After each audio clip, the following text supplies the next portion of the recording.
பெருஞ்செல்வம் கல்வி ஒருவருக்கு மாடல்ல மற்றையவை என்ற குறள் வழி நின்று தம் மக்களுக்கு கல்வி என்னும் பெருஞ்செல்வத்தை கொடுக்க ஊர்கள் தோறும் கல்வி சாலைகளை திறந்து படிக்க வைத்தவர் காமராசர். விளைவு, அதுவரை 7 விழுக்காடு கல்வி அறிவு பெற்றிருந்த தமிழ்நாட்டு மக்கள் 37 விழுக்காடாக மாறியது எனது தாத்தா காமராசர் ஆட்சி காலத்தில் தான். அறிவு சிறந்த தமிழ் குடியோரே, இப்படி தமிழர்களை படிக்க வைக்க திட்டம் தீட்டியவர் பெருந்தலைவர். தமிழர்களை குடிக்க வைக்க திட்டம் தீட்டியவர் திராவிட தலைவர்கள்.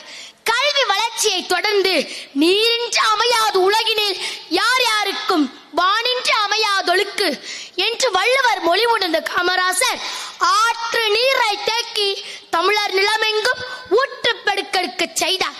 தமிழர் நிலத்திலும் தமிழ் மக்கள் வாழ்விலும் ஏற்பட்ட வறட்சியை போக்கினார்.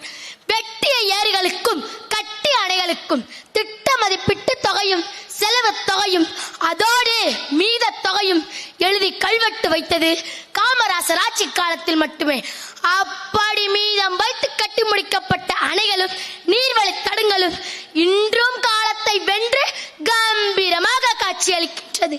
அந்த அணைகளால் செழித்த தமிழ் மக்கள் வாழ்வு காமராஜர் ஆட்சிக்கு சாட்சியாக நிற்கின்றது.